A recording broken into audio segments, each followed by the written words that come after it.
welcome to my first YouTube video. This is all new to me, but so is the fact that a few weeks ago I became self-employed, and after 15 years of working in various leadership positions across lots of different businesses, it's quite a scary prospect. So I decided to pull together this YouTube series. It's called Going It Alone, A Year of Play.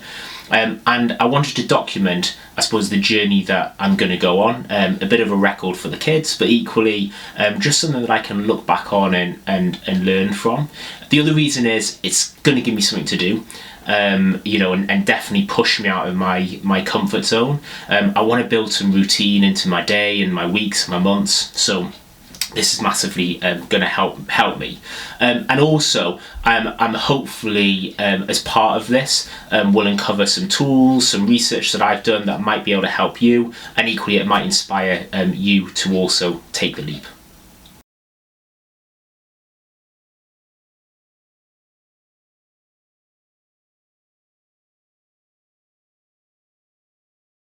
So what is it that I'm going to be doing? Well, as I say, a few weeks ago I officially went self-employed, but about 3 or 4 months ago I set up a company called Promethean Play Limited, and one of the things that I'm passionate about is including, connecting and engaging every voice, because when you do that, particularly when going through change, or as an organisation's growing, or you're having to deal with some conflict and challenges within teams or communication issues, one of the things I've realised is by doing all that and including, engaging and connecting every voice, it drives greater ownership, drives greater commitment, and ultimately means things stick more.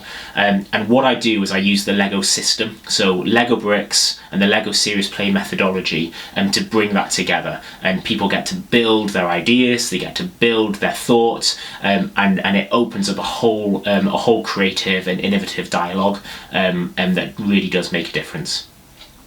So I resigned on Friday the 17th of December 2021. I was really nervous driving to West Yorkshire, where our head office was. I don't know if it's the fear of letting people down, whether it's the fear of the unknown, but it doesn't matter what organisation I've worked in, the act of resigning has always been a bit of a challenge for me, but I did know that this is what I wanted to do, and it was something that it would have eaten at me if I didn't do it. What was really fascinating though is, as time subsided, and I'll share more in later videos if you're still keen to watch. But one of the things that was really fascinating, when word got out, people would say, "So which organisation are you going to? Which job have you got next?" And what I found that really fascinating, because I had no answer. I was working for myself, and the assumption for most people is you wouldn't leave a job unless you were moving into another. So scary, and scary that's also the assumption, because the more I've read about being an entrepreneur and starting up your own business, the more I feel quite excited about it. But also the opportunity is massive. And I've spoken to loads of people since who have sort of said the same.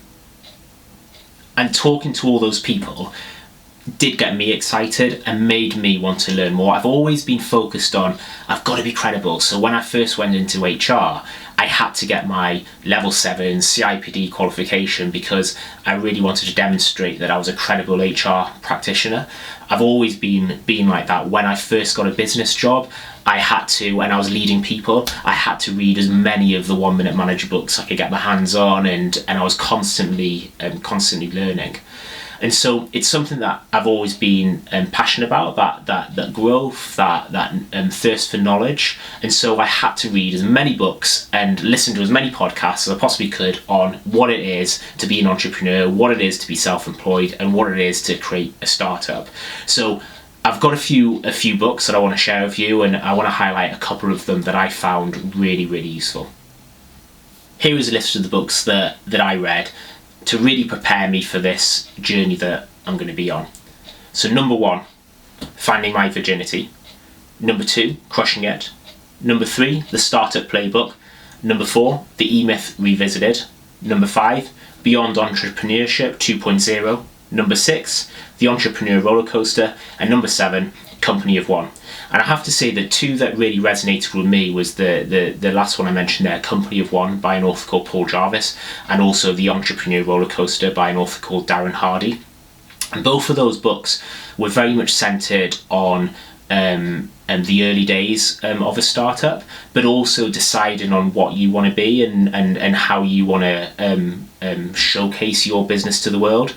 The Company of One really sort of touched the right nerve with me, because I don't want to be this business that's massive, employs loads of people, and I'm not really driven by a lot of money or anything like that. And so the Company of One really resonated with me around how can I get the work-life balance, do what I love, and have loads of fun whilst also paying the bills. And the second one, The Entrepreneur Roller Coaster, really does, as the title sort of says, takes you on a bit of a roller coaster of all the highs and lows, twists and turns that you'll experience whilst on the self-employment journey. Both American books, but still really relevant in across all markets. So definitely worth a read and being a bit more curious about. But I'll also include all the titles and the authors in the comments as well. Those two reads really helped me. But the other thing I mentioned earlier was reaching out to people who have either already done it, long in the tooth, got experience, got the t-shirt. And so I reached out to 3 people in my network who I really respect and knew they'd tell me the honest truth.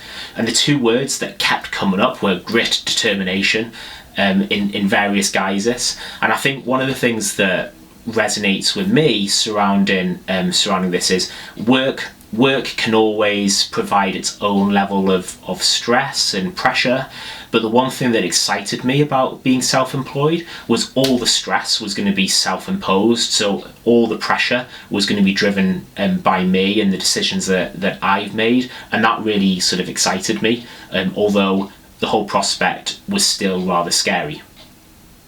And I know to remind myself to have more courage, to have more confidence, I keep reflecting back on a conversation that I had with Daniel, my 8-year-old, and we were talking about my decision to go self-employed, and he just had the most amazing response for me.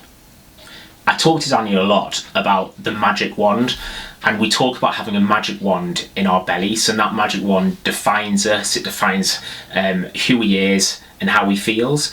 And we also have that conversation around we should never let anyone steal the power of his magic wand. And so those conversations, they happen regularly when we're talking about how he feels and some of the experiences that he has in the playground. One day we got onto the subject of football. Daniel loves the idea of playing football, but had decided that he wasn't good enough.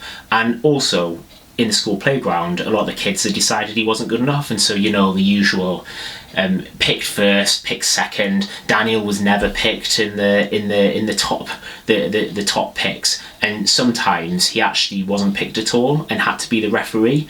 But he still persevered, and he still stuck at it, and he still actively wanted to take part because he really wanted to be part of that football tribe. When lockdown hit over the summer, he was out every single day practicing playing football, and then one of our neighbours, their son, also started joining, and he actually goes to a club and practices twice a week and has a match every single week. And Daniel and him were practicing and playing, and bit by bit Daniel was building his skills and getting more confident and getting better and trying out new things and pushing himself to get better and better. And then he went back to school. Lockdown ended and the playground fun started again, and Daniel found himself being picked. He found himself no longer having to referee, but being an active part of the football tribe and being part of the group and part of the gameplay. So what's that got to do with me becoming self-employed and these YouTube videos and the whole going it alone, a year of play? Well, I asked Daniel's opinion about what he thought about me going self-employed and resigning and what have you. And he said to me, "Dad, remember when I wasn't good at football? I didn't allow anyone to take my magic wand, but I practiced and I tried hard and I worked at it. And now look at what happens. I get picked nearly first time to play football when we're in the playground. And anyway, that conversation just really made me think, wow, wisdom from an 8-year-old. I've just got to keep trying. I've got to keep learning. I've got to put myself out there. I've got to expect that I might end up being the referee now and then. But if I keep on pushing and trying and being my genuine self and not allowing anyone else to take my magic wand, then maybe I will get picked and maybe I'll be part of the tribe. And so that's what I'm sticking to, that grit, determination. I'm really holding on to the story and the lesson that he's given me. So here I am, 1 month in. There's probably been loads of ums and ahs. I'm not editing these videos. Hopefully I'll get better as time goes on. But I have created a rough structure that is going to help explore the year ahead for me and the journey, so I can share it with you. And as I say, I'm really keen to give hints and tips and share my experiences, so maybe you or others could learn from them. So join me next time if you dare for Yikes. Am I really going to do this? Oh, I've also been reliably informed by my 8-year-old that there's something called a subscribe button. So if you like what you see, hit the subscribe button. And also, if you're keen to understand a bit more about Promethean Play Limited, then visit my website, www.prometheanplay.co.uk. Thanks for watching.